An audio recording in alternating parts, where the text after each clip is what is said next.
Oh my gosh! Deep to right field, way up there and way out of here. Swing and a miss, struck him out. Grand slam, JC Realmuto. From the plate by Albies, not in time. Scott Kingery. Go-to pitch, swing and a miss. He got him. Wow! The Phillies have come from behind the winning.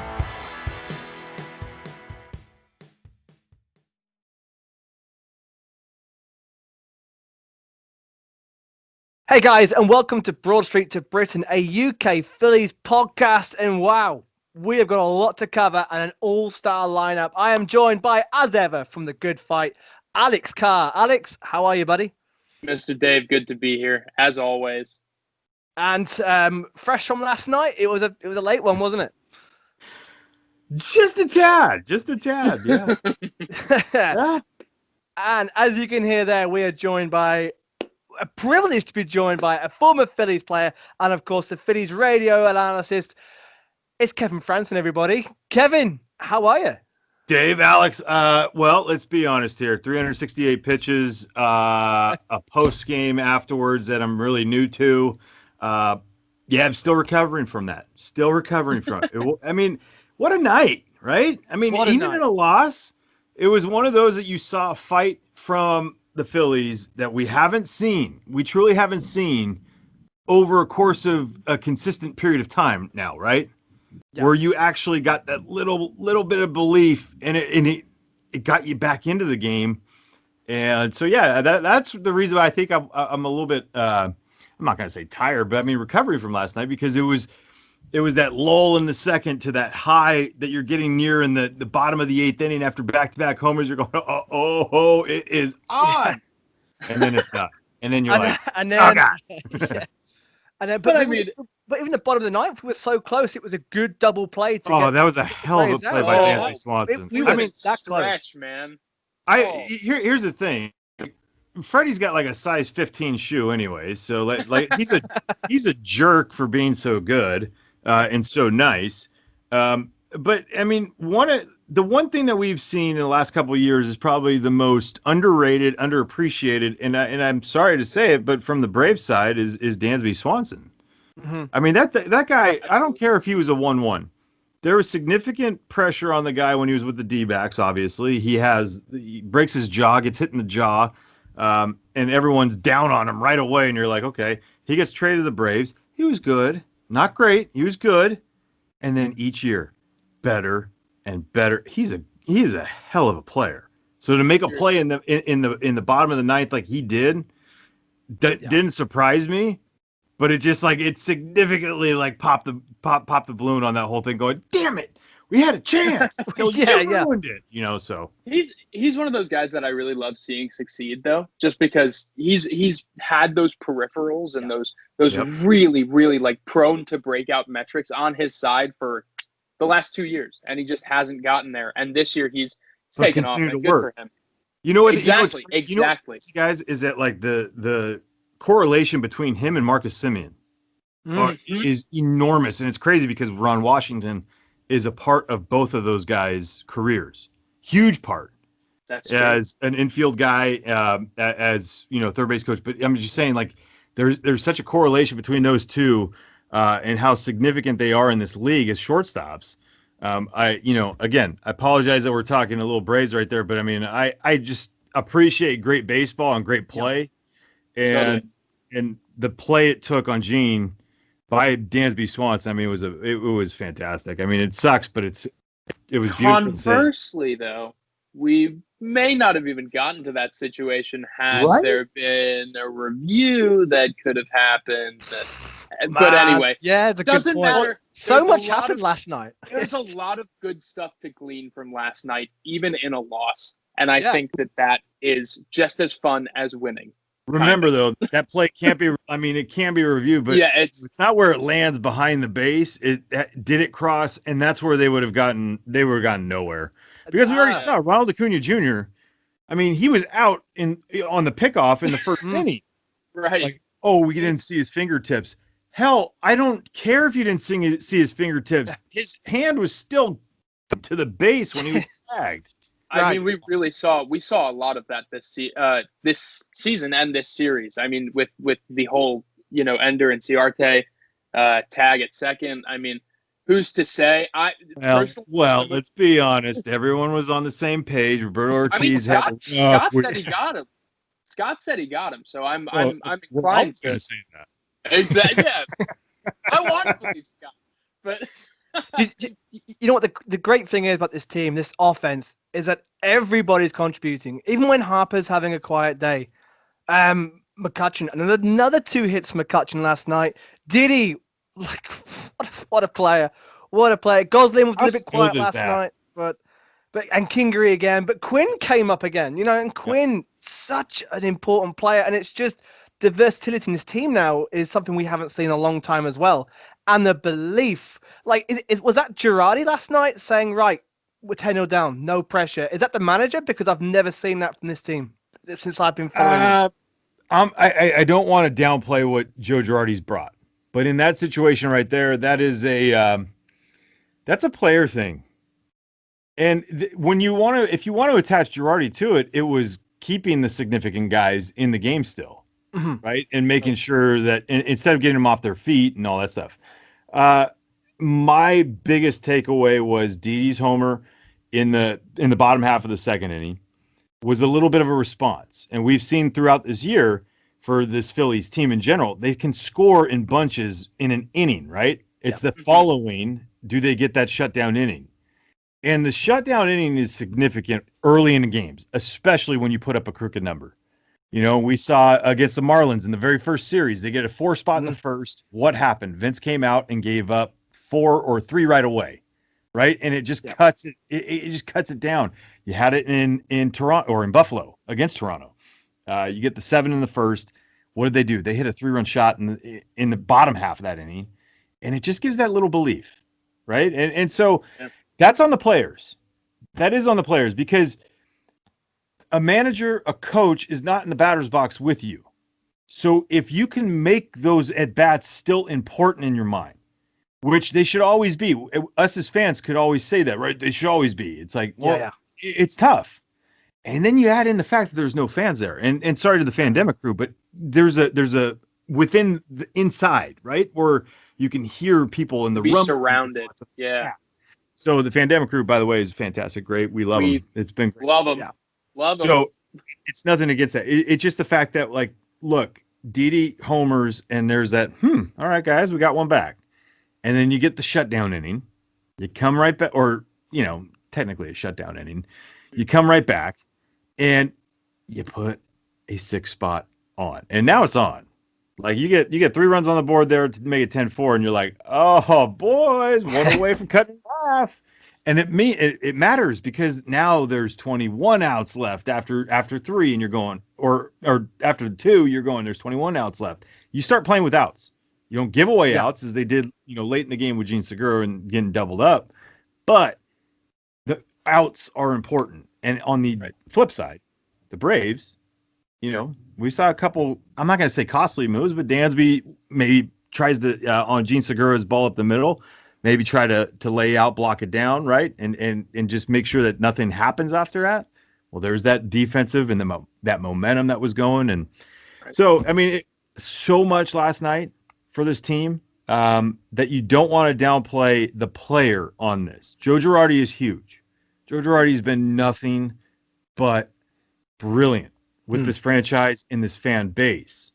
I've texted him a bunch of times throughout this whole thing, and I played against him as far as, when he was managing with the Marlins and with the Yankees a couple times. The guy is a leader. You don't get to 1,000 wins without talent around you, good coaches and that stuff. But as I texted him, and you could be, all about the coaches, players in significant moments, but there's someone that has to lead. And if they follow a great leader, you're going to get that number of wins, and especially in the time that he did. Yes, sir. Yeah. And that's ultimately the other thing that you look at some of those teams that Joe rolled with in the past. I mean, I always love bringing up the 2013 Yankees, with like Lyle Overbay and like all these, you can't downplay the fact that he's able to put up such an incredible I think he was 85 and well that would make it 77, but like he has had some brilliant. He's led some less than brilliant teams to some brilliant seasons, and you can see that you see that leadership with him here. And again, what you said, Kevin, about the players, those 2 home runs, those back-to-back home runs in what was that, the bottom of the 8th, I guess? Bottom of the 8th, yeah. First of all, Roman Quinn going 430. Love that. Yeah, see, here's the thing. Here, I question that because I went on my baseball reference page the other day because, home runs and they can go on there and you can see the distance. I went into the second deck into left center for a walk-off in Philly, and it said it was 388. What? Yeah. And so when that came up the other day, there was someone that hit something and it was like 420. I was like, my ball went so much further than that. And you know what? I need a redo on this one. Yeah, no. But here's the thing. You love it when Roman takes the chances when he needs to. Yes. Right? Yeah. That is the biggest thing. I talk about it a lot on the radio. I don't know if it makes sense to a lot of people, but it is something I've been taught since a young age. It was reiterated when I was in the big leagues. The scoreboard is the greatest coach. It is going to tell you everything that you need to do as a player. It will tell you when to protect the lines as a third baseman or first baseman, double up in the gaps, just everything. And as a hitter, when to take chances, who you are, what you're going to do. I still think that's a huge part of Roman's game that he doesn't get yet. I truly believe it's not a knock on him, but it's repetition, right? He hasn't had a lot of that over the years. And he's going to get it, when to bunt, when not to bunt, when to take a chance as a home run, hitter. 2 strikes. When do I need to shorten up? Just put it in play instead of taking that big hack. I think that is, something that we're going to see. But from Roman, I love what he's brought as far as the energy on the base pass, because this team has taken off significantly since they've started putting pressure on opposing teams with the speed. And it doesn't matter if you have speed or not. It's good base running, great base running, pressurized base running, stuff where you're not getting thrown on the bases. But if you do it in an aggressive way, and that's what they're doing. And they're like 20 for 23 in steal situations. Just going to say the same. They've had 2. Well, one was a pickoff on a terrible pickoff by Corbin, right? It was just and Didi got picked off. I want to say JT's was oversliding. Was it JT? Yeah, it was JT oversliding the base. Yeah, it was. And so technically, I think it was Gene Segura at second base. Off at 1.2, right? I don't know. Well, no. If you get picked off going back to the base, it doesn't count again. I mean, is he 6 for 6 on steals? Yes. I can't. Yeah. Yes. Oh, okay, then I'm wrong. So the big thing. I mean, look, let's take it from the defensive side. When you have a team that's going to pressure you, as far as not only with the home run and balls in the gap, it is the speed on the base pass.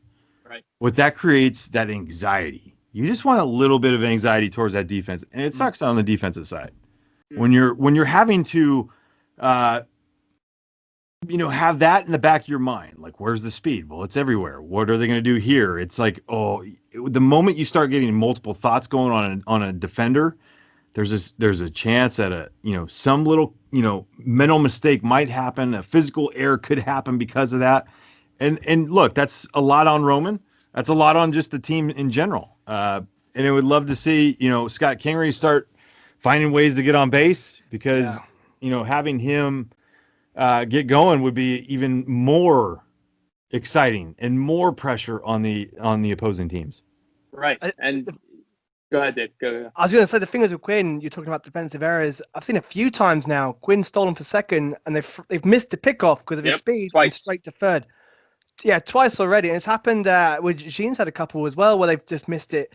That anxiety you're talking about, it's giving our base runners more confidence as well. They're seeing we can steal these bases, put them under pressure. They're making mistakes, and it's giving us runs. Just go back to the run, right, from 07 to 11. Just go back to that time, and yes, it changed.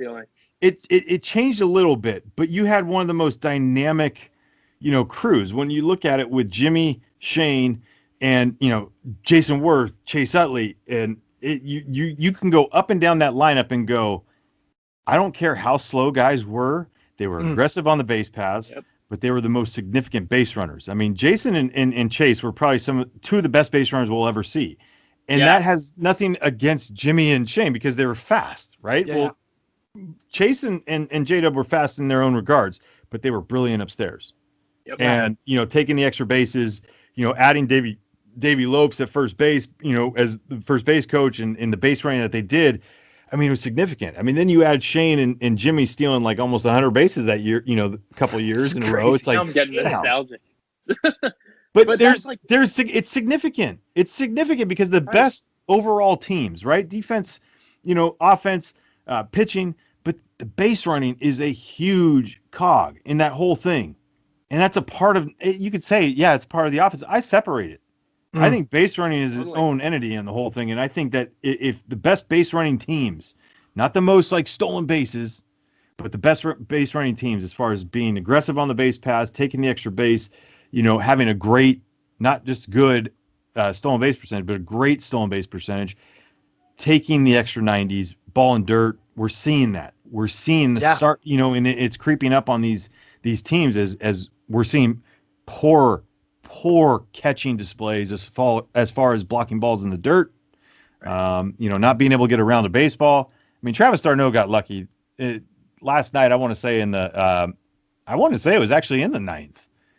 He backhanded a couple sliders in the dirt. You're going. And the other night when he was catching Shane Green, when Shane Green was everywhere. I mean, but and on that, Kevin, I mean, like that's something that, and I not to knock Gabe Kapler here, but that's something that we didn't see under Cap because Cap was worried about, maybe sending that guy and losing that extra out or, that marginal move. But to have in air quotes for those who are listening, in air quotes, but it's like we had somebody like, Cesar Hernandez, who now we're seeing in Cleveland, that speed is important. We have Scott Kingery. We have Roman. We have these guys that you can send and they can fly. Yeah, but we just never did. But not only that, but we've got Harper and Kutch who are stealing bases. They're not the fastest, but as Kevin was saying, with like Utley, smart base runners. Kutch, Bryce, smart base runners. Jay Bruce has had 2 triples this year, going for the extra. But it just shows that they get the mentality of pushing the extra base, and they're getting on, always thinking, and they're getting us run. Yeah, always thinking, right? That's the biggest thing. That's the most significant thing. You got to always, as a base runner, as a hitter, the moment that ball hits a bat, like you are a base runner. You're not a hitter anymore. And so you got to find that mentality. You got to separate from hitting and base running right away. And this team has done a hell of a job. I mean, the thing with Cap. Look, guys, I truly believe like he's a good man. He's a good man. And fun to talk to. But when it comes to some of the things that I disagreed with, winning at the margins and all that stuff, like you have to learn how to win first. Trying to win at the margins is something that I think is significant when you go and move forward as a winning organization. Now you could start looking at that. But if you're not understanding and learning how to win and already know how to win, then why are you trying to do something at the margins? Absolutely. So you got to win at the forefront first. No, you're right. 100%. And that's where we are in the minor leagues. Well, when the minor leagues are there, it's like, you're developing the players. But I was brought up with the Giants, and Lenny Sakata was my manager, one of my favorite managers of all time. And he was a former player. If you were to, stump someone who's the last person to play shortstop before Cal Ripken started his streak, it's Lenny Sakata. So we had all these conversations, but in A-ball, I was fortunate to be there for half a year before I got moved up in my first season. And all I learned from him was not only there was a player development and care, but there was a player development to win, a winning player. And there was a lot of us, I got traded the last week of spring training in 10. There was a lot of us that were on those teams with Lenny. Oh, by the way, they won 3 of those titles. Right? In a 5-year span. Yeah. And it started significantly with there. And I think that is where you have to, as an organization, the analytics, awesome. I do think they are significant. The development of the player is huge, but the development of the winning mentality is even bigger. And you cannot learn to win in the big leagues. You have to learn how to win in the minor leagues. And when you get to the big leagues, you're ready to roll. Yeah, absolutely. 100%. Let's talk about Rhys Hoskins. I am so happy that he has found himself again. And just I'm gonna ask you two, because obviously I can't see every single game live. Why not? You got to wake up so early. I know, right? I know. It's only 5 hours difference. I've had my body clock completely on its head this last week watching this streak. I've had to stay up and watch literally every game except last night. My body could not do it. I don't blame you. So 2 many hours late to get nights. through the first 3 innings. Yeah, trust me. You didn't miss much. No, exactly. Not Yeah, in the grand scheme, typical. I guess. You two who watch every game, what's been the biggest difference between Rhys at the start of the season and these last 2 weeks? Is it the swing? Is it because he looks more relaxed in the plate and he looks more aggressive as well than what he was? He's not taking as much. But is there more to that what you guys are seeing and have seen from Rhys these last couple of weeks? Well, Rhys, from the beginning, when we were doing Zoom conferences with him, Rhys has always said from the start that he's been locked in. I mean, he said he feels good, and you can see that because he's putting up really good plate appearances. He's really he's waiting on his pitches, and I know a lot of people get frustrated with that because he lets some things float down the middle. But I mean, he's not a guy that wants to strike out in every at bat. As much as we're used to power hitters nowadays, it's either it's the home run, it's the walk, it's the strikeout. You look at Joey Gallo of Texas, who is buzzing with trade rumors. Is he still in Texas right now? Yeah. We'll see by the end of the day. That's a moving story. The Padres just acquired Mike Clevenger, so I mean, we'll find out. We'll see. And I mean, it wasn't the Braves, so we're okay with that, I think. Yes. Damn, yeah, the Padres. Wow. Sorry, I was just just seen that. But anyway, what I always say when it comes to Rhys is I'd rather my power hitter be selective than wasteful. I'd rather he go out and take his pitches, wait for that one pitch that he really wants to drive, or take his base instead of striking out, instead of barreling a ball that only goes so far to left field. I mean, I would rather he be comfortable with what he's swinging at. And he looks like he's getting around to that point now. And that's really exciting because, I mean, we have all been kind of waiting for him to maybe not walk as much and step into that power hitter role, even though I think getting on base is incredible because it's that next man up mentality as everyone keeps mentioning with this team. It's all about just moving the line forward. But I love now that Rhys is really picking his pitches and he is driving them far. I mean, even on the stuff that he's trying to spoil just for like a double down the line like he did with his first hit yesterday. I love that. I love the fact that he is now not afraid to reach over the plate and poke something past the third baseman. And I think that is a great sign. But I would love, Kevin, as somebody who I'm sure has a lot of opinions on this topic, I would absolutely love to hear it. Yeah. Like, look, here's the thing. I've been talking about this a lot about Rhys for, I don't know, like even beginning part of last year. Right. Towards the end of 2018. The swing is one thing, and there's a control part that's another thing. And I think he lost control of a lot of things. Mentality. You have this significant, pull success, right? You're talking about like we find out that, the pulled fly ball for Rhys is like he's like a 700 hitter, and or whatever the numbers are. And so now you think, okay, you got to. That's all I'm going to do. Well, that's not what got you there. That is not the mentality that got you to that spot. And so I wonder. Where the change was. He says there's not a lot. I'm sorry, there is. There's a significant amount. We saw him chasing a lot more, trying to yank. When you don't trust yourself, you end up on your front foot. You try, you're guessing on everything. And we started seeing a little bit of guess from him. This year, with Joe Dillon, it's been I'm never going to say it's been a fight because they've been fighting together. It's as a hitting coach and a player, you could see the bond that they have and the try and the effort in trying to get this thing worked out.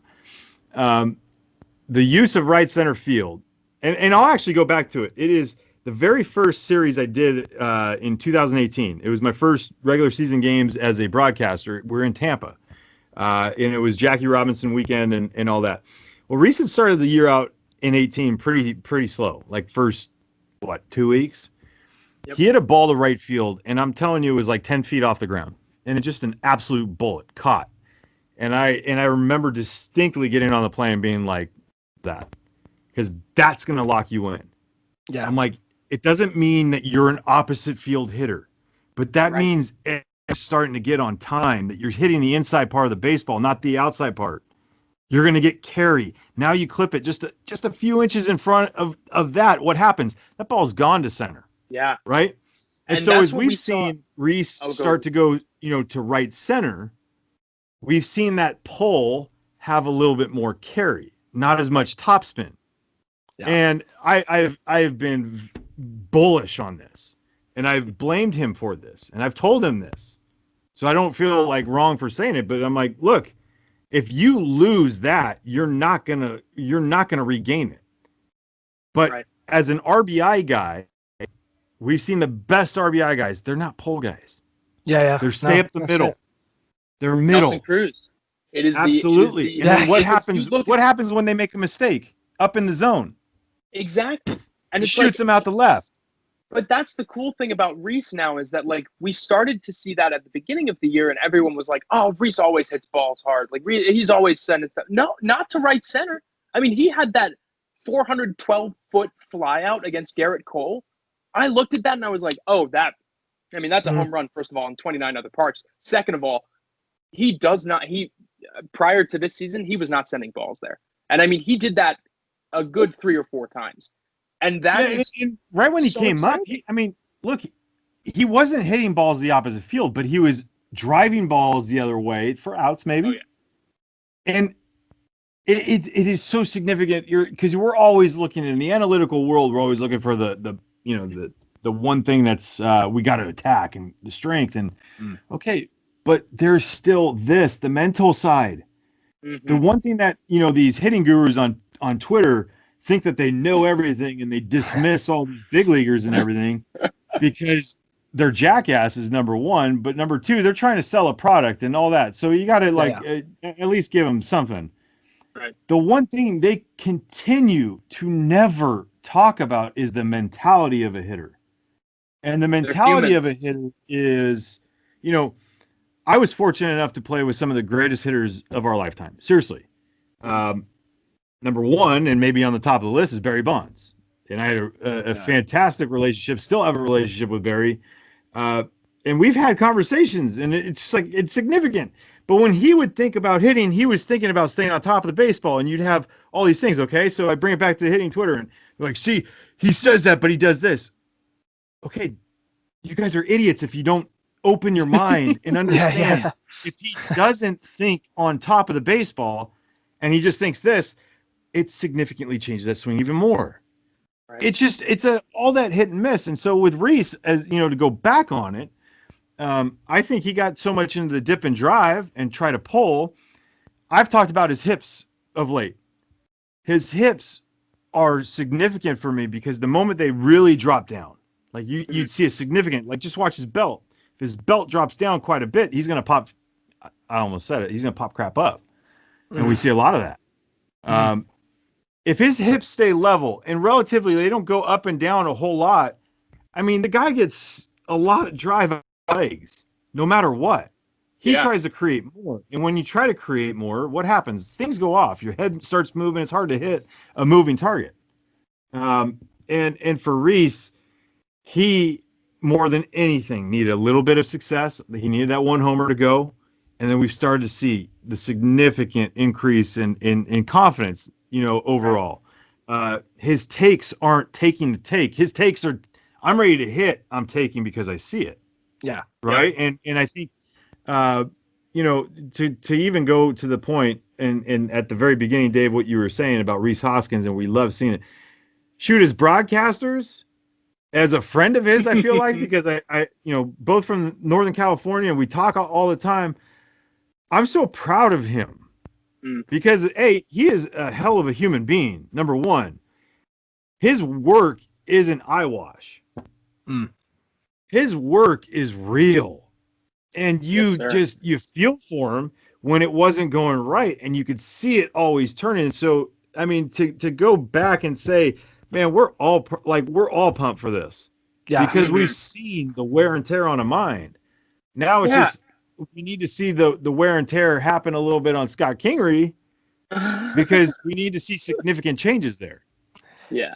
You say that about Hoskins. We've said it before. He gives you want to root for him because he gives you that relatability. You can see the frustration and you can feel it with him. And you can when he gets out, or when he's that close to a home run as he has been so many times, he walks off just deflated. And you want to go, Reese, just so close, just stick with it.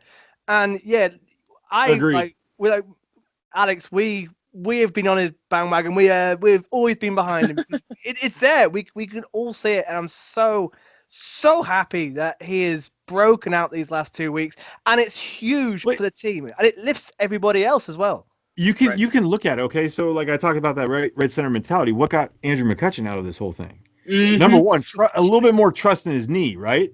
Yeah, but he had a few games where it was just a couple singles here and there, right, to right center. We have seen the trust in that knee a little bit more, so I think that's helped out quite a bit. But him staying inside the baseball, the right center, having a couple line drives, now he's starting to feel okay. Now it's almost like a batting practice, like working the field, right? Exactly. And now you see it, Kevin. I was just about to say that. A couple balls out. Think about it. We were just in Washington. He had 2 balls to right center that were caught by Victor Robles, right? And you're like, ooh, I thought he got it. Then he gets a double in the gap, left center. But those were all built up by that, in my mind. Doesn't make it right or wrong. I'm not trying to say you try to get out, but like there's some like little checkpoints. You're like, if I start hitting the ball there, there's something about hitting the ball the opposite way into the gap or something, out or not, that in your mind you're going, uh-oh, watch out, everyone. Which is what immediately turned me on to Joe Dillon. Because I remember I came and I watched BP for the first intra-squad game that I got to attend. And all Joe had guys doing was just hitting stuff to the opposite field. And I was like, well, okay, like that's like a normal part of BP. But like even guys like, Didi, even the most pull happy guys that you'll ever see. And then they shorten up, like seeing these guys shorten up on 2 strikes is like music to my ears. I mean, you're talking to a guy that struck out like once every 12 at bats in the big leagues in his career. Like I hated it. I found it to be the most embarrassing thing in the world. Right. And so last year you would see the other day. You would see like what I think they're like 23-24% strikeout. They're at 20%, guys. That's I mean, the last time we saw a significant drop like that, there was a trash can involved. Yeah. And that's a fact. Yeah. And Joe Dillon, I knew him in Washington. I've known him. I played against him. I love him. There is a humbleness behind him. It is not about Joe Dillon. It is about his players, which is another, significant, it's like Brian Price. It's 2 guys that are added into this coaching staff that has been significantly different. The opposite field approach, especially in batting practice, like for guys like Didi, it is exactly what we were talking about. Like being able to stay inside of baseball makes that pull ball have that extra backspin, because now you're not getting around the baseball. So the bat, the bat head hitting the outside part of the ball. If you could think about like I have a billion baseballs and I don't have one right here. Anyway, think about if the seams are just pointed, at you, looking, vertically, right? Yeah. And you're a left-handed hitter. You're not hitting the outside one. You're not hitting the one that's away from you. You're hitting the seams that are inside, closest to you. And if you can do that, and now you go opposite field, you do that, you hit there. Well, now try hitting those same seams on a pull. You're going to get the backspin now. But the moment you get to the outside, that part of the baseball where, the outside, of the seams, you're just going to get hook spin. You're going to get, grounders. You're going to get rollovers. You're going to get no care stuff. And so Joe knows. I mean, Joe is a part of an organization that has one of the most impressive philosophies, I think, as far as without even having to do it, they do it, is using line to line. I was a part of it. It's a line to line. It's not about one way. It's about we have to be good hitters and battle. And there's a compete part in Joe Dillon as a hitting coach. When you get in that batter's box, it's you and the pitcher. There's a compete. We got to remember we have to compete. And these guys, I will never say that they weren't competing last year or the year before, but there's a significant change in mentality with two strikes, which is not about the A swing. Yeah, the A swing is there if the scoreboard tells you. And that's why I keep saying I would not be surprised to see Didi's first opposite field home run of his career this year. Because, we've seen he's drilled a couple balls that way. He had a double that turned into a triple the other day. He had did he have a triple last night? Yes, he did. Triple home run. It was to right. But still, he's going oppo probably more often than he ever has in his entire career, which is like that's significant. That is it is that significant. is all. It makes you dangerous as an entire team, right? Exactly. Yeah. Because then, and especially with the shift and how much I was just going to say that they've stopped shifting on Didi now. I don't. Yeah, they didn't look, guys. Price yesterday, which was like the slice down the line, right? Yeah, I was like, what? Well, which was know what's crazy is that I love when people. I don't know how you guys are on the shift. They're like ban the shift. I'm like, why? Because I'm all about the hitter being a complete hitter. Right. Yep. So the moment you ban a shift, you're taking the accountability part from the hitter away, because we see so many guys hit into the shift all the time, right? It's like, well, you got to work on trying to beat it. Well, that's what Freddie Freeman is. Right? He's a guy that he could beat a shift because he takes his there's no ego in his hitting. There's no ego. No, he's amazing. It's seeing guys beat the shift. There's moments like Bryce did it because they were, it was a significant part of the time of the game where he was struggling a little bit, but it was like, all right, I'm going to do everything possible right now to shorten up, spread out, and go. Yep. And he did. He won. And the Phillies end the Braves series at 5-5, which is a good return. That's good. That's against the last year's pennant winners. That's good. That's exactly what we asked for. And that's with a couple. I mean, you think about it. There were some winnable games in there, man. Yeah. What could have been? What could have been? Absolutely. But that's the beauty of baseball. What could have been? 14-15, just below 500, 3 games back from the Braves. The NL East is wide open for us. What an opportunity! And everybody coming into this season saying, "Well, it doesn't really matter." I'm in. I'm all in. Guys, let me ask you guys this. What is it? So for me, playing one game this year was a win because of everything that had gone on. And I think, that's significant. So you're not going to hear me say like, oh, it's only 60 games. And it's not like, no, I'm like, I've been fully invested because these guys are fully invested. I don't know how you guys are in seeing and really, the, legitimacy of this season. But for me, I don't care if it's 60 games. Yeah, I'm with you, Kevin. Like, I am from the start, Alex. We were discussing before the season. We're all in. Like, we need this. We need this. It's been what a crap year it's been. And this watching the Phillies and the way that they have, like you said, fully invested has really picked me up. Like, I love watching these games. I forget there's no fans there half the time, and I forget even what's going on around me and around the world when the Phillies are playing. And that game last night had everything, and you lose yourself. You forget that it's a 60 season game, and a lot of people viewing it as, well, there'll be an asterisk against your name if you win it all, and blah blah blah. Who cares? I don't care. Honestly, especially if the Tigers win the World Series, they're 16-16. They're far from it. But if the Tigers were to go and win you would dare put an asterisk next to Or that? the Padres. A team No, that and had one of guys, the you know what's incredible too is that they're 16-16. You have the Marlins at 14-15, right? Exactly. Yeah. You're looking at teams and the Orioles, the Blue Jays, teams that you would think would be tanking. Yeah. Right? Yeah. And I've said this, and I said this on MLB White Network Sox. Radio when I was doing shows. I feel like if you're a team that tanks this year, I mean, you should be relegated. Yeah. Because this season is, it's about the players. It is more about the fan at home and entertaining them, and you better be doing everything possible to entertain them.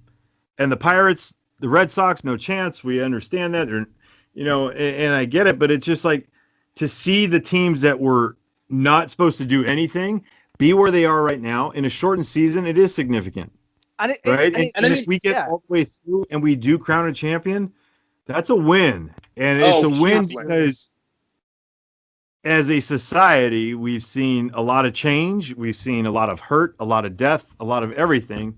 And to get through that time and to be able to, it'd be a selfless act. There's been some, blips in the radar, in Major League Baseball throughout this whole thing, but I've seen a very selfless players association as far as being able to do the right thing for each other to get through the year. And you talk about a significant win. Yeah. That would be a significant win. Not only just the champion, but being able to get through an entire season. Absolutely. And that's what I mean was emphasized leading up to this whole thing, right? Like all it takes for one club to be competitive is it takes one guy. And then if that guy's struggling, it goes down the line. I mean, if you can have one player stay hot the whole time, who's to say you can't compete? Who's to say that you can't, there's 16 teams, more than half the league is going to make the playoffs this year. And when you're in the playoffs, which is great this year, but it sucks every other year. Yeah. Yes. I agree. I went into this year with this is a one-off year, and at the start of the year I thought, you know what, stuff it. I'm going to embrace it. It's a one-off. The extended playoffs, fine, whatever. Let's have it. 7 inning doubleheaders. All right, fine, cool. Let's have it. Let's have fun with it. It's there's been, as I said, such a bad year. It's going to be different anyway. So I've embraced it, and I've enjoyed this year so far. We've got a month baseball to go. We're right in it. I am fully locked in, as I always am. I'm every. Dave, let me ask you: do you like the 7-inning games? Well, I tell you what. From a British viewpoint, we get 2 games in one day, and it's cool. The early start and then another game. We get to see 2 games, but I get the flip side of it as well. But I wouldn't have it from look, I'm old school in so many ways, but I also enjoy the fact that there's a little bit of change. There's a little bit of we get complacent, I think, and some of those 9-inning doubleheaders are terrible. Yeah, just terrible. Man, especially if they go to extra. This one elevates that from the importance of pitch one right away. Because a 7-inning game, you're already you're in the 3rd inning. You could think of it so many different ways, but you're going, pitch one is so huge, and we're seeing so many. I feel like there's been a significant. Tell me if I'm wrong on this. I mean, I could be way off, but this is just an opinion. I've seen so much change in strategy. Yeah. Right, managing taking guys out or keeping guys in, and just pinch hitting early. Trying to get that matchup that plays. It adds a level. Is it something that I want to see going forward? I mean, I don't really care. Yeah. Because have you noticed or not? I like not being complacent in this game, and having a little bit of change is nice. Yeah. I agree. Yeah, absolutely. What do you make of the? If I could ask you two both, actually, the runner on second in the extras. That's a very controversial rule, and it will probably only be for this year. But this year, I'm all for it this year. But I'll say this: Scott Frandsen the other day told we're doing the round table, and he made his opinion, and it significantly changed. I feel like I think a lot, and I never even thought this part. It's well, when you get to the playoffs, you're going back to normal. Mm-hmm. Yeah. So it's that's true. What are we doing in change? You know what I mean? So that kind of like changed it a little bit for me. I like it for this year. I mean, it's not one I want to see going forward. I don't, because as a player, it's hard enough to get on base. Yeah. You know, and having that, you know, ability to get it. Anyway, I'm not sitting here and bashing it. I think it's fantastic for this year because, again, it is a part of that experiment. I wish they would do more. I am elated that Bryson Reese took the mic in the last 2 games. Yeah, brilliant. That's been brilliant. For me, it's significant for people to hear them on the field, but it makes me mad. It actually enrages me that it's Alex Rodriguez or John Smoltz talking to these guys and not our guys. Did you hear yesterday? A-Rod, like Bryce said that Freddie Freeman's one of the most underrated players, and A-Rod went to something about Instagram straight after. So A-Rod has everything scripted out for him that he just wants to say. He's like, guys, great player, you know, enhanced, all that stuff, whatever you want to say. I went in to listen to a little bit of it last night. There is a humbleness that he tries to create. This, you know, like, oh yeah, I wouldn't. And Viskurgen asked him, you know, what would you be doing in a game like this? You know, 10-0 game. Oh, I'd be that guy that was 0 for 5 and like, everyone's getting hits but me. Mm-hmm. Shut it. Yeah. Shut it. Like, he tries to play this guy that wasn't good.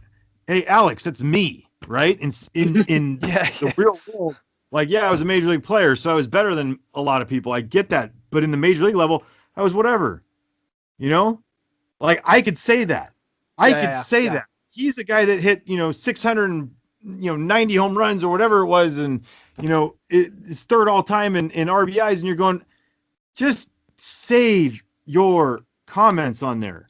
It does not make you real. So then when you do that to Bryce, it's all by script. Yeah. What you just said is that's exactly. why I wish it wasn't every game. But I wish Tom, Ben, John, Ruben, because we obviously with the can't do it. You're not gonna, they're not gonna care because it's about the story, what we're doing. But for TV, like, I wish they would let the local networks, guys that have a relationship with these guys, show that. Agreed. I think it would be. I mean, Tom McCarthy is one of the. He is so good, and just the flack he gets drives me insane. You know why he gets flack? Because he's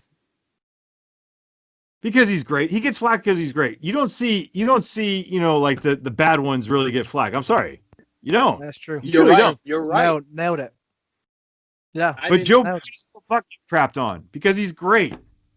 And Tom McCarthy is such a nice man. It's the same way. He gets crapped on because he's great, and people always are trying to bring people down in this world.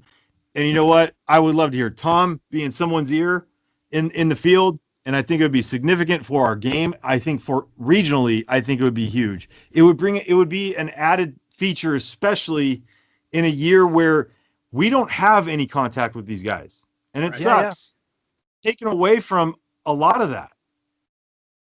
Yeah, and it was nice for us. I saw the Reese Hoskins one.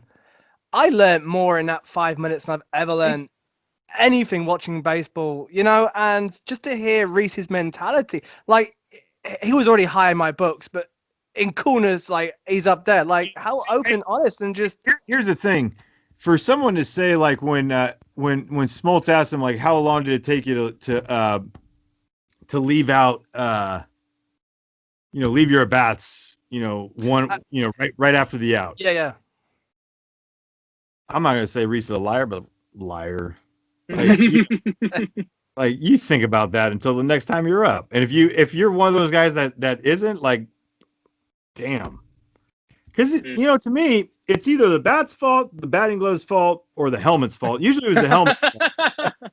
Right? So that's what, like, I want that answer out there, because that's the truth. Yeah, I listened to it because I played AA, which is over here, which is a far lower standard. I think 12-year-olds in America would be better than the standard we play, but we play for fun and we enjoy it. We all have the same passion. We love You're the game. playing baseball. That's all that matters. Exactly. And every bad at bat I have, I take to the next at bat. It's always in my mind. Even at that level, it bugs you. It just bugs you. And it is the helmet. The helmet slipped. Oh, I just caught my vision. Just missed it. I'll get it next time. No. See, it never slipped. It was thrown. Yeah, that's it. That's it. Even at any level around the world, it's the same. And the passion over here is the same as the guys in America. We all play because we love it, and it's just a great day out. But when I heard Reese say that as the same, I was like, well, hang on, really? Do you? But moving on, our schedule for September is more than over 500 winnable. Like, we should be, feet on the ground, because I know I like to get ahead of myself, and I'm been heartbroken too many times, but we've got the Nats, the Mets, the doubleheader against the Red Sox, then 7 games against the Marlins with 2 doubleheaders on paper. I know baseball's not played on paper, but there is reason to be pretty optimistic going into September and playing beyond, right? Is it? Yeah. Am I getting ahead of myself, or? No, I think for this team, I think, if you're a major market team and they add an 8th team and, they add the expanded playoffs in this, you got to be thinking playoffs or not. Got to be one of them. Yep. Yeah. But here's the thing, guys, is that we've seen in the last few years, especially, those winnable games aren't so winnable if you have that mentality. Yeah. Now, I don't know where you guys are on this, but I am a believer. I hate the expectation to win. When you go to the field, do you expect to win? I think it's a crap thought. There is a want to win. That's where complacency steps in. There is a want to win. Yeah. Right. And the expectation, if you go to the field expecting to win, that is just throwing all your talent on the table and being like, yep, my bad. And I think there needs to be more of a want against the teams that they should beat instead of expecting to beat them. We expect them to beat the Marlins, but we don't.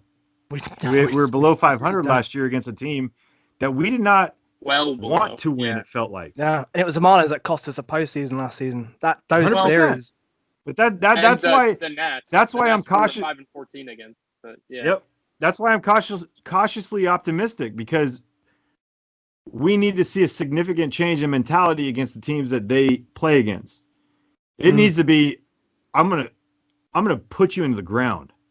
Right. It should be like for American football, Dave, for Clemson going up against an FCS school. They want to put up 100 points on them. That is the expectation. Yeah. I'm going to absolutely destroy you. It is the teams that think, oh, we're just going to roll out and we're going to win. That's when they get upset. That's when Michigan got beat by Appalachian State years ago, right? Yes. Because they went out expecting to win and not wanting to win.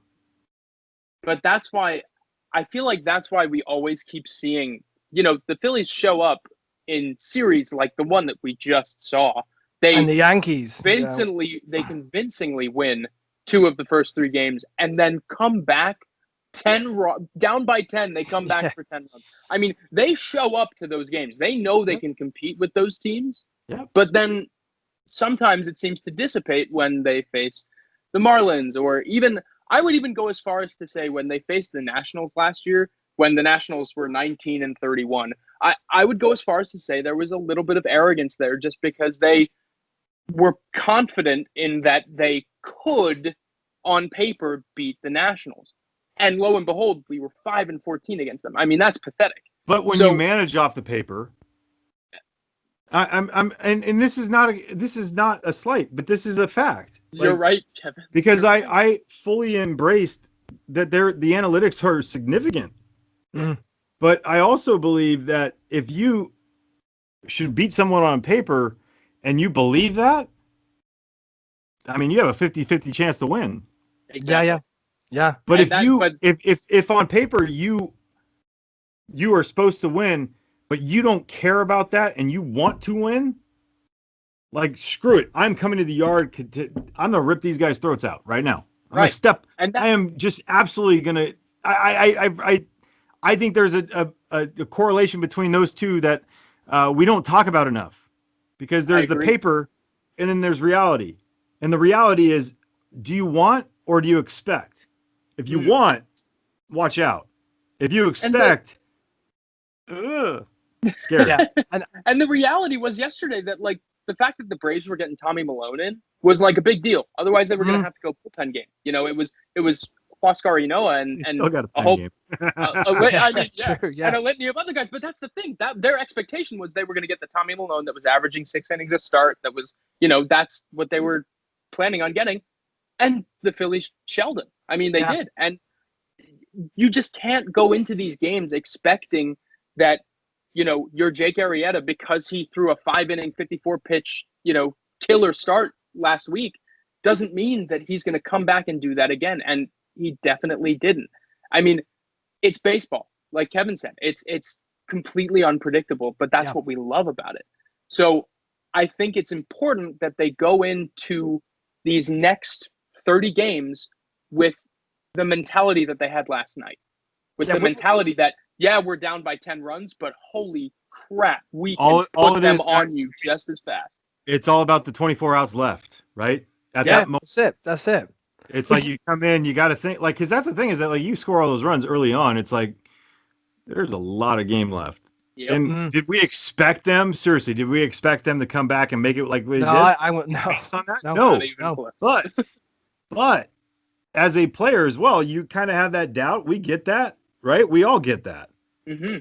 All you need is a few, like, it correlate baseball and life. All you need is a break to go your way, just here and there. Yep. And you start getting some momentum, and that's what happens. Keep the line moving. Yeah. I think that's why I'm more positive and optimistic this year, because I believe Girardi will install that want into the team, like we saw last night, like this last week, because we went on a 5-game losing streak, and then many teams could have gone, especially in a short season where a 5-game losing streak means a lot.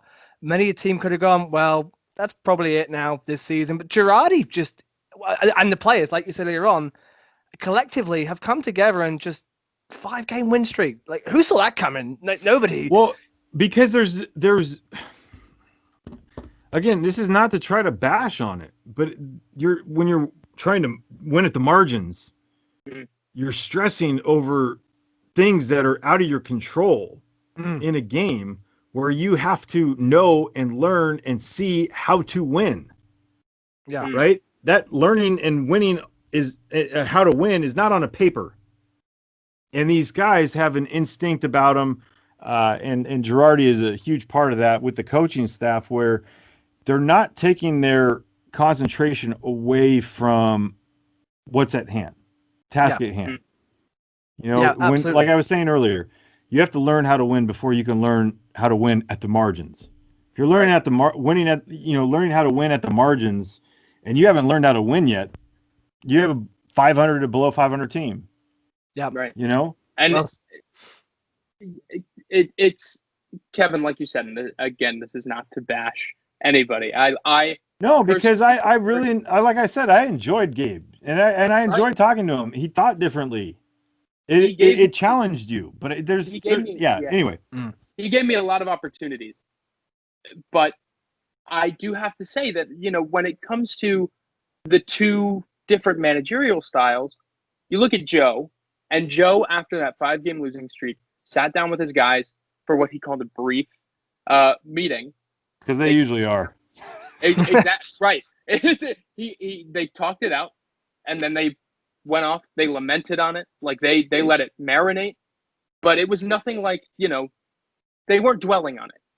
With Gabe, I almost feel like you had to work through those losses in front of him in order for him. Let's talk it out. Exactly.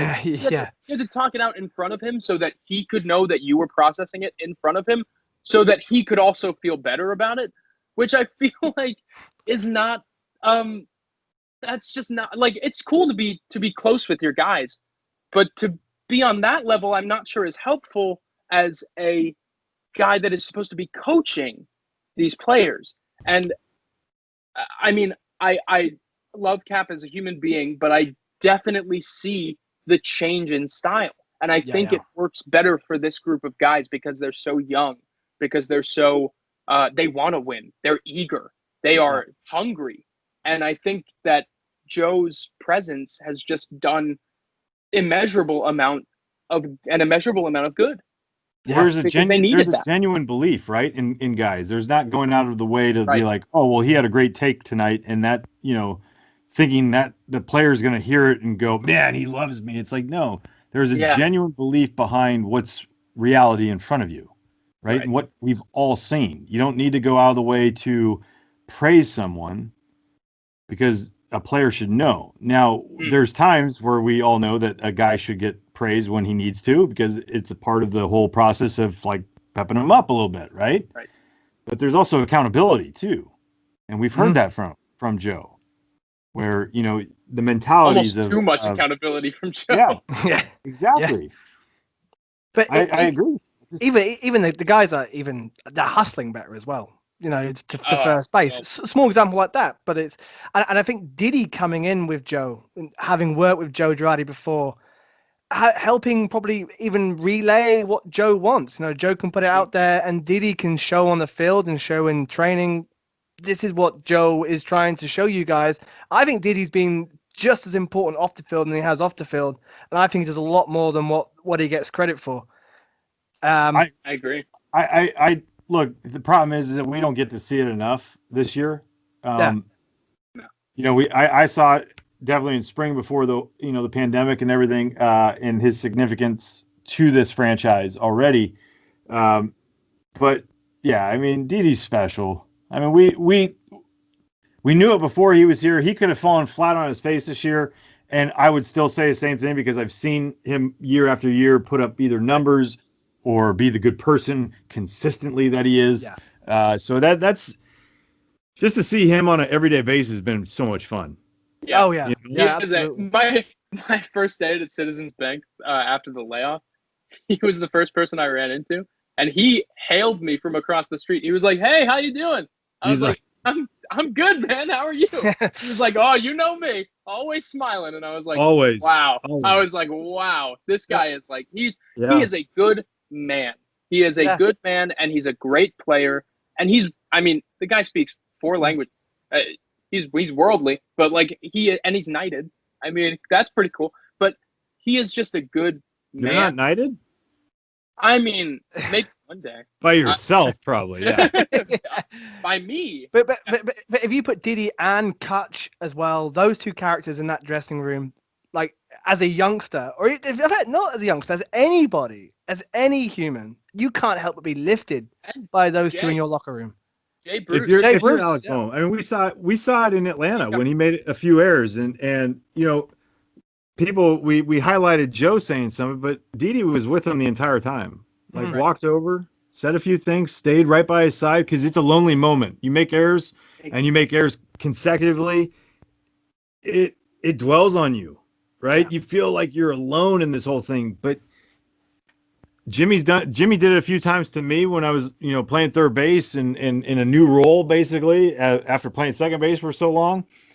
And you make a couple throwing errors or whatever, and he's over there. He's like, "Okay, San Fran, what's wrong with you?" And I was like, and he would give me the duck lips. He'd be like, I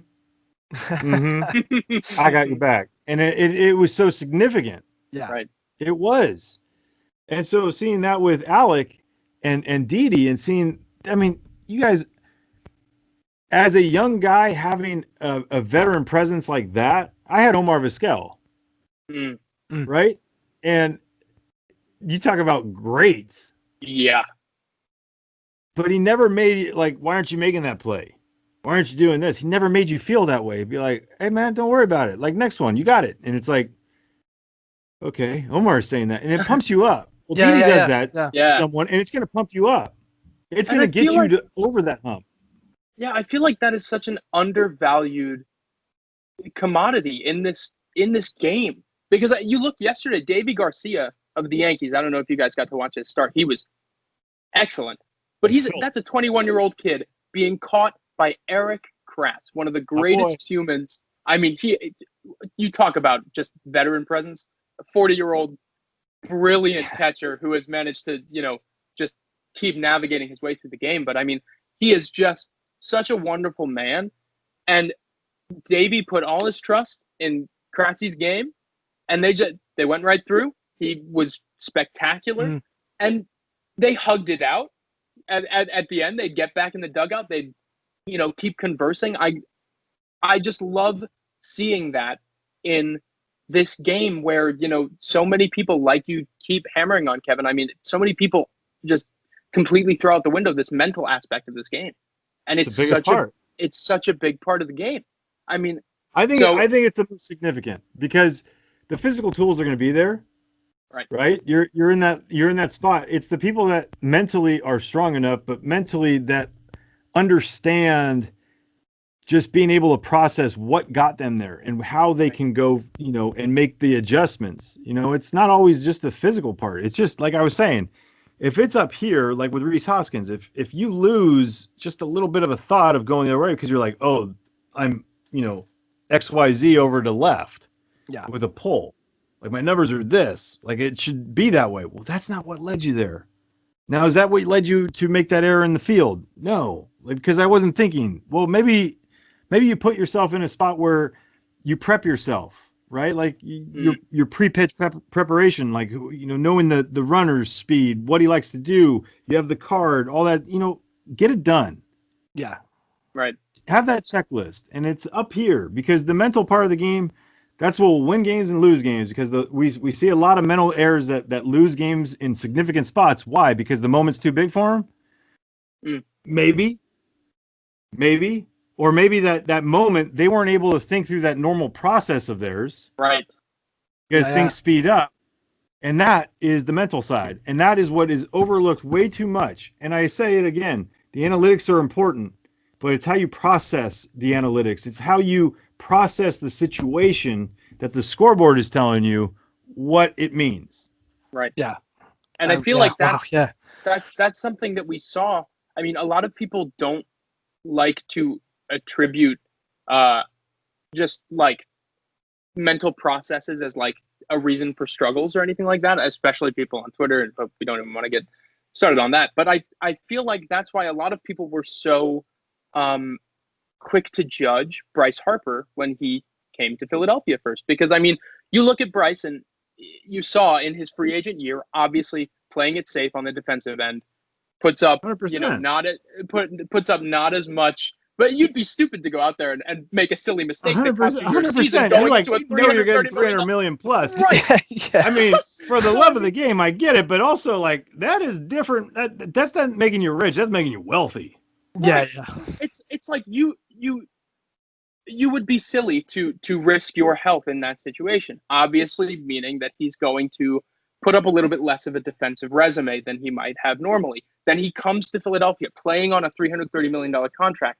He's swinging through a lot of pitches. I mean, obviously, he wants to be a superstar for his new city, the city he's going to be in for 13 years. Yeah. But now he's settled.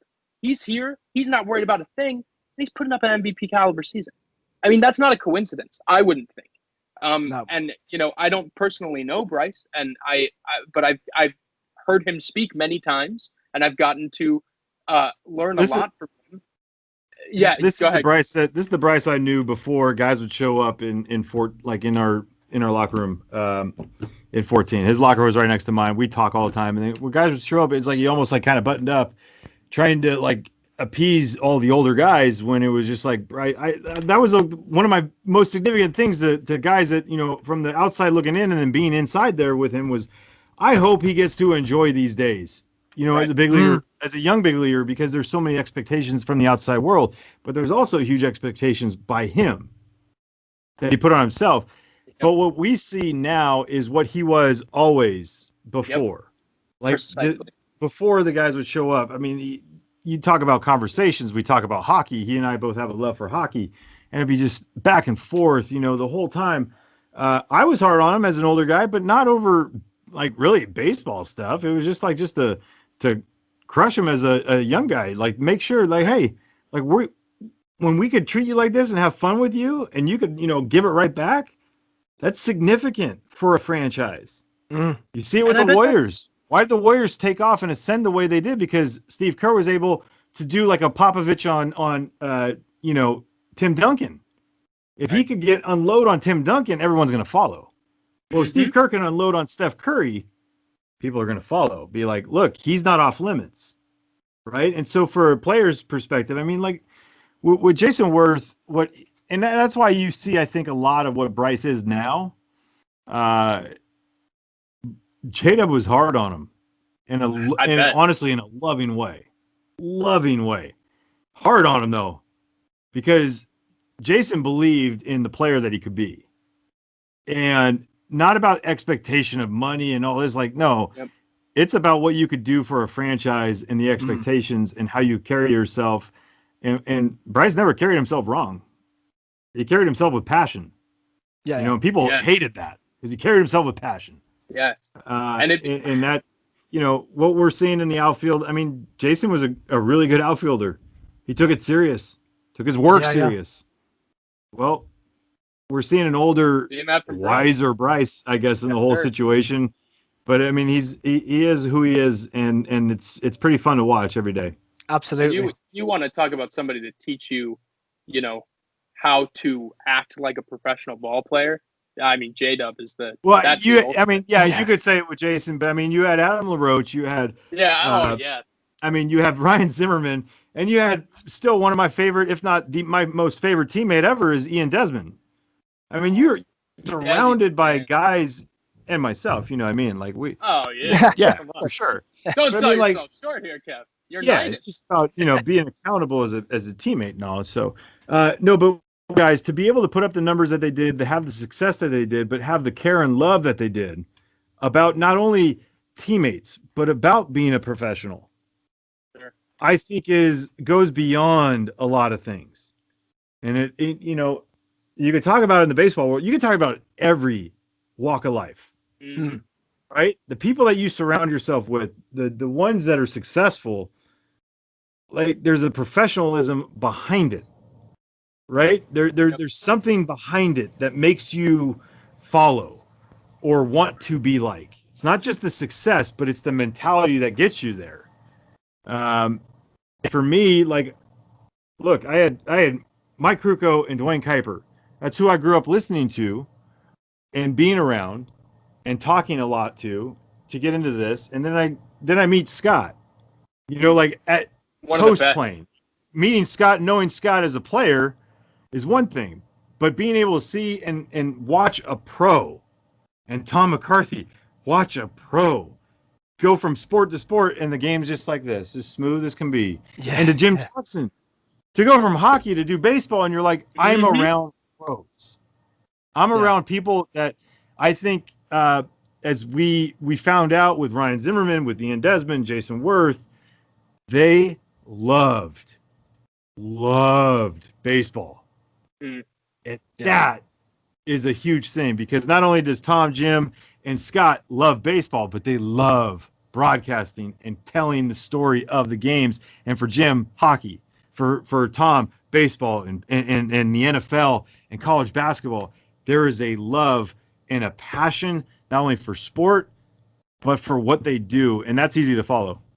Yeah, it comes across. It comes across to everybody. And that's why I enjoy it, because he's enjoying it. He's got great chemistry with John and whoever else joins him. And it's easy listening for the viewer. And you enjoy it as well. You if the game's not great, but I can still listen to Tom all day. It's entertaining. Exactly. Right. Yeah, there. Kevin, yeah. Listening to you and Scott and Jim and Jim, yeah. Oh, and LA. I mean, it is a treat. I hope you know that. I hope you know you are very well loved. I appreciate that. I just know that Scott, he plays t-ball with me because he tees everything up. It's a joke, but that's been fun being able to have the relationship that we do. I can't be LA. I'm never going to be LA. I like the game all the time. LA doesn't. That's why I love LA. But like, there's a significance behind Larry, right? I mean, it's you don't just not here because you're Larry Anderson. It's because you're really good at what you do and you're Larry Anderson. Frandsen. Yeah. You know? And for me, there's no shtick behind me. There's just my passion for the game, which is I love it. Yeah. And for the Phillies franchise and knowing every day that I get there that I was brought in. I guess I won, the Kevin, the whole thing. Yeah. But I'm still a part of a franchise that has the blueprints and footprints and the markings of David Montgomery. And I'm a part of a franchise that has a lot of love and family in it. And that matters to me. Yep. And it brings sort of brings on to Greg Murphy, who I'm praying the Phillies bring him on in some sort of capacity because, man, we talk about passion for the game and the love of what they do. Greg Murphy was that man who is, God, I love the guy. I'm gutted that he's not going to be signed next year. But well, Dave, let me stop you real quick and just tell you that Greg Murphy's a jerk. So that comes across every day. He's know-it-all. He's all this stuff. Yeah, it sucks. It sucks. It is a part of our world that we live in. But you know what? What I've learned through the people in general, I'm sure you guys have learned through people in general, the great ones, the great people, not the great whatever they do in their life, just the great people. They see things different. They don't blame others. They look for solutions. They look for answers. They look to do something different or another capacity. That's Murph. I mean, Murph is as great of an individual as you're going to find. And I don't care if he's a partner in this whole thing or not. You meet Greg Murphy, he won't forget who you are. Nope. And I don't care if you're a person that thinks, well, I'm a nobody. I don't care. No, stop. Because that's not Murph. Murph has brought some into to the franchise, to the fans, that isn't just significant. I think it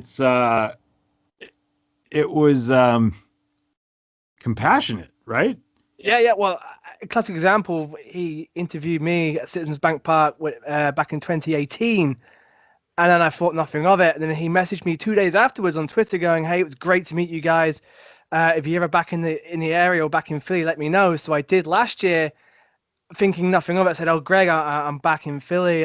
Be cool to see you for 2 seconds and say hey." Not only that, but he took me up to the commentary booth and I met you and John Crook and Tom, and he showed me around, and I was just blown away by the genuine compassion of. Isn't it crazy? Like the littlest of things like that, right? What we think is little is such a huge deal. Because I'm gonna be honest with you, those moments by Murph, I'm not saying he does it all the time, but it never surprises me because it's never about Murph.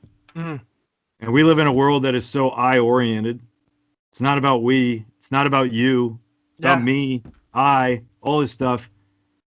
Murph lives in a world where if you smile in front of him, it made his day. Yeah. Right? Like it's that is an actual depiction of Murph. Like you can walk by him, say what's up, and give him the biggest smile, and he's just like, all right. Woo! Yeah. Like even when he's come on for the podcast a couple of times, he's been amazing. He's given us so much of his time, his enthusiasm, and it makes everyone else around, like, it makes me smile all the time when I see him on telly. He's smiling with Murph. What a guy. Because there's a struggle there's people in general that struggle to show that outward emotion of happiness, right? Yeah. Of being passionate about what they do. And so I'm going to show you, and Murph does it with a smile on his face, and that's him, because that's Murph. I've seen him mad a handful of times. I think every single time it's been on a golf course, right? And it throws you off. Like he gets pissed and shocked. He's like, oh, and you're like, you kind of get uncomfortable. You're like, Murph, like I never see you like this. So he's an incredible individual, and he'll land on his feet. And I do think at some point, whether or not it's now or in 5 years. He'll be with the Phillies because look, he's a huge part of the Phillies now and moving forward because people are always going to be like, I miss Murph, right? Mhm. And I think He's that's an actual irreplaceable. that's significant towards Murph. Right. Mm. Absolutely. Absolutely. And I call him 3G, so just let you know. Quickly on to the lastly trade deadline today. Phillies, well, the outview I'm getting is nothing's gonna happen. Looks like I'm trying to look right now to make sure that we haven't done anything yet. But The guys, A's I mean, just traded it's for one Mike of those Minor. things where Those two. you can try to go and acquire something to make yourself better for now. But if you don't have a whole lot of a surplus of things in the minor leagues, it's starting to build up. You can't significantly take away from it. yeah. I concur. The only issue that I see, and this is just coming from somebody who's, I spend hours slaving over these things for torturing myself. But there's a roster crunch coming for the Phils, just in terms of 40-man spaces, especially when it comes to some of the younger talent that they do have. So I would not be surprised to see them get creative. That said, I don't think there's going to be anything super blockbustery.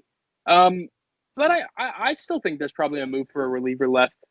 Probably a controllable one, I would think. I like an Embry, like a Heath Embry. Yeah. I was just thinking David Phelps of Milwaukee is having an absolutely brilliant season, and if I had to pick one person that I think, because he has a team option, Well, because Joe trusts him, right?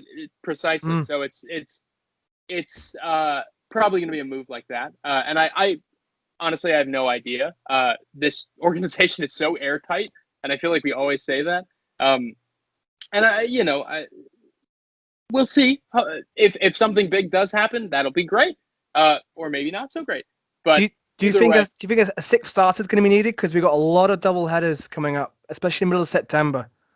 Maybe a low key. I'm not talking a blockbuster. Yeah, but I'm talking an opener, even type sort of rotation pitcher. Yeah, but here's the problem: is that I think a lot of franchises the price tag is going to be so high on some of these starters because we're seeing a lot of starters drop. Yeah. Right to the injury bug, and that's significant, and it sucks because you're like, oh man, but it's a part of the reality, and the injuries are part of the reality. Well, the significance of trades and the amount of prospects. Well, you can win now and overlook the future, and I think there's it needs to lean more towards the win now, but you can't lose sight of your future. Right. If that makes sense at all. No, it does. No, it yeah. does. If you have young, if you have young talent everywhere, like if you're the Nationals, I mean, if you're the Braves, I mean, the amount of youth that they have, you could see why, a Drew Waters, a Christian Pache, and then you have, Kyle Wright, you have Bryce Wilson, who is, those two haven't hit their expectations, but they have a glut of, in the amount of depth that they have at that position. You could see them trading some of those guys, right, for a significant piece. And the other thing, because it makes sense because they have already other things. Yeah. So it always comes down, I think, for the franchises that are great, is how you develop, because those development players are, as far as your own players, are going to be significant on the payroll. For the 6 years of control, it helps, balance out that whole thing with the, higher price guys.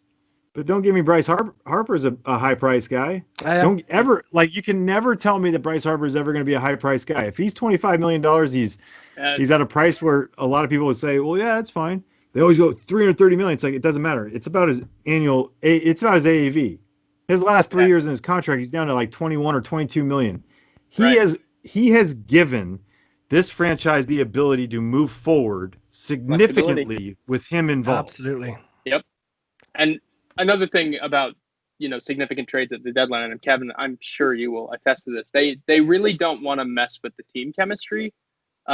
So I'm sure it's going to be with the young players they do have, namely, guys like Adam Hazley, Scott Kingery, guys that other clubs may be after in terms of like, hey, we would like you to include this person in the deal.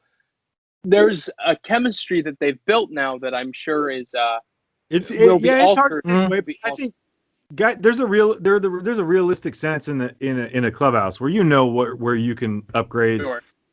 and how significant guys are in there. But you're like, if it's gonna make us better on the field, we have to do it.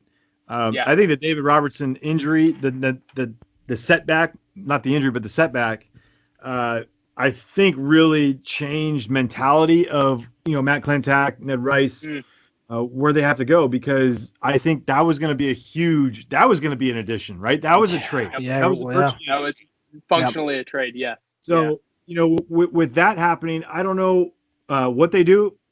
I don't see it being big, and I agree with you. Is it a bad thing? It's that big? No, I don't think so. But because it also has to deal with, you can't be taking away a ton from that minor league system that you need to develop to create a non-mess, I guess, financially at the big league level. Correct. Agreed. Absolutely. Wow. I mean, that's just about everything. I think Aaron, unless you want to talk about JT for a bit, but oh God. Well, you know what? I'm going to have to leave on this one. Yeah. We all know he's a great player. But for people I will say this, and I think being a part of the players union, people know that I side with the players. Mm-hmm. John Middleton is an incredible human being, right? As far as ownership, the Buck family, we have to kind of sit back and I don't care what your value of a franchise is. There's an actual reality of now and a significant part of what, they have to endure and take on. And the loss of money this year is significant. Right. So being able to say, oh, it's so easy to sign JT, and it's not. No, with so much unknown, like, and it, I feel for them. I do, because it's one of those that it can't be easy trying to forecast what the franchise, financials are going to be moving forward, not knowing fan availability, at the onset of next year. We just don't know. And so I think it's easy for people to, talk about it when it's not your money. Yeah, absolutely. Right. And absolutely. And for what those two individuals, and Jim Buck, John Middleton, and their families, I mean, throw in the families, the ownership group, what they did for the Phillies franchise employees and keeping, everyone on, paying everyone full price, everything through June, where other franchises were furloughing people, firing people, letting people go. This franchise remembered, what David Montgomery had really set up, and that's family. And I think it's not going to be significant to fans. That is not going to be significant to fans, because it's all about what's the product on the field and all that stuff. Well, it's significant to us employees that are here with the franchise. And we know what it means to our families. My wife's pregnant, right? She's due in October. Oh, congratulations. I appreciate that. But I think everyone knows that, has a child, many children, or don't have children, or expecting or trying. It is a lot of anxiety taken away when you know that you're not only, it's about the payment part, but it's about the insurance part and being a part of that franchise. They took care of that for us. Right. So people could say what they want about going over the luxury tax. Well, by the way, they have a lot of employees that they have done nothing but good for. And yes, sir. That's true. It's one of those where if they sign JT, oh, wow, that's awesome. But to speak and try to understand the mentality of them, where they're taking not only the significant part of the franchise on the field is one thing, but they have a whole family that they're trying to take care of, and us employees. You guys have done nothing but show love to all of us. Yeah. No, I and even that side of it, I don't think fans have thought about until you've just actually said there. And where Alex was saying before, the Phillies are so airtight. Again, the JT situation, we don't know what's going on behind the scenes, like as you just said, Kevin. And yeah, I think we just sit back and wait. It was sit back and. I think personally, and I don't know if you're allowed to speak on it, Kevin, but I think they. Well, I gotta wait to see what you say, so then I can say it. this organization, the organization understand. I mean, they're not. These are trained professionals. These are guys. Baseball's their life, as well as finances, things like that. But they understand the value that JT brings to the organization and to the team. And I don't think it's a matter of do they want to bring him back. It's just a matter of there's so much unsure right now. There is so much that is unknown, and that's the scary part about all of this, about quarantine, about the virus, about everything. Everything is just unknown. The future is very murky. We don't know what's coming, so it's hard to give a definitive answer about anything right now. But I think you have to recognize that they understand. They do see his value. It's not, they're not just saying we don't need him. Obviously, they want to keep him around. I mean, you saw it with the Dodgers and Mookie Betts, right? Right. They significantly, they paid him a significant amount that obviously a lot of teams would. Let's be honest. Yeah. But I think what we should have taken away from that is they had a better understanding of where they stood financially. Right. And I'm not saying our guys don't know. My whole thing is they may, as a Dodgers organization, may have had a clearer picture for them easily of knowing what they could and couldn't do, and so they did it because they knew. Right. That was just a significant thing. And moving forward for them, $35 million a year for Mookie Betts is a lot different than $25 million for Bryce Harper a year. Yep. Yeah. Moving forward for a franchise, I'm like, it's going to be interesting how they do this in the next few years with the Dodgers. It's a juggernaut what they've built. Yep. Can they sustain that? Well, that's going to be the part of the player development, because you're going to have a lot of significant players come up from the minor leagues to do it. So with that being said, it's not one size fits all for every owner and franchise and all this stuff. It would hurt because we all want JT here if we saw him go. But I also can't sit here and say, like, man, they didn't do it because they really didn't want, we don't know. There is so much unknown with the financials, and I don't want to hear about overall value of the franchise. That's when you sell it. Right. Yeah, that's it. Oh man. Right. Well, yeah. Kevin, I felt you guys taking that in a little bit. I was appreciate that. Really, you gotta, because I'm sure that there is, as Dave and myself, I like to think that more than the average baseball fan, maybe, are pretty conscious of more than just, that short-sighted, they have to do this, they have to do that. But every time you hear something like that, especially as someone who's an employee of the Phillies, I mean, that definitely sits with you. I mean, I am not on the Phillies payroll. Dave is not on the Phillies payroll. To know that I'm sorry, I'm not speaking a company line either. I'm telling you as a person that has actually benefited from this whole thing and understood what my wife and my mental side was taken and actually given a lot of love and care by their gesture. They took care of, and it is a huge, huge thing, especially with a wife that's pregnant. Oh, yeah, precisely. Yeah, and right now, especially. Which, by the way, I wish you all the health and safety in the world. Appreciate it. Kid's gonna come out I- raking for sure. Yeah, seriously, I can't Come wait. out swinging. And talking Hey, a lot of crap. I mean, 2040 that's draft is gonna gonna be be fun, two huh? things for sure. 2040 draft is gonna be sweet. No, truly, I hope everything stays as safe and Absolutely. healthy as it I can. Absolutely. appreciate that. Yeah, no, Of course, we're excited, and I bet you are. we don't take for granted anything, and knowing that this time has been hard for so many people Yeah. Well, we around just the world. I mean, this is it's not just here in the States.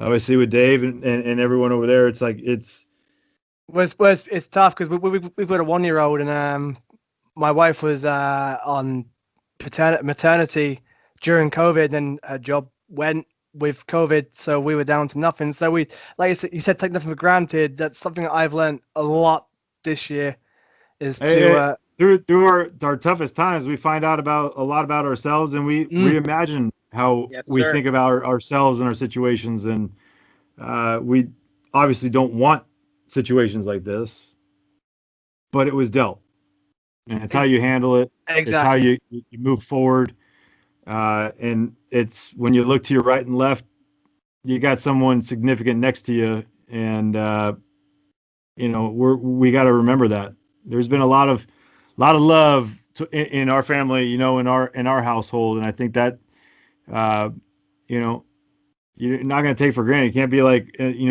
5 years down the road. Remember the COVID year? Yeah, we spent all. No, it's remember that COVID year? Yeah, it sucked, but I got more time with you guys than I ever did. Hey, amen Right. to that. Yeah, Exactly. I got to see my baby take his first steps, say his first my words. God. I wouldn't have if I was working. So because I was furloughed for a long time. So I've taken a lot of positives out of this year because you've got to you can't dwell. You have to, because if we dwell, right, it's just like hitting. If you dwell on everything all the time, it just snowballs. Full circle, baby. Well, we've Came gone right that's back full around. circle. That's Absolutely. why he's Boom! doing what he does, ladies and Boom. Yeah, gentlemen. that's That's why he's Kevin Frandsen. that's it. That's it. Kevin, thank you so much for your time. Thank you for joining us. I appreciate you guys. I mean, like, seriously, it was fun talking baseball, talking Phillies with you guys, and stay safe. Yeah, and please Sure. come back again end of the year. Tell me when. Hopefully talking postseason maybe. Oh gosh. I love your thought. I'm always glass half full. Always glass half full. All right, Thank you, Kevin. Thank you very Appreciate much, mate. Stay safe. Alex. And Alex, thank you, mate. Thank you for joining me. Oh, of course. Anytime. Pleasure. Any place. Always. Guys, that is all for this episode. We'll be recapping the Nats series and looking forward to the Mets series in the next episode. And hopefully we can keep that mentality, that fight that we have shown this last week and last night as well. It's been a good week despite the loss, Alex. I am still feeling positive. Absolutely.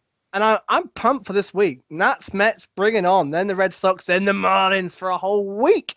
Looking forward to it. All right. Me too. Let's do it. Alex, ring the bell, mate. Ring the bell, Dave. Thank you.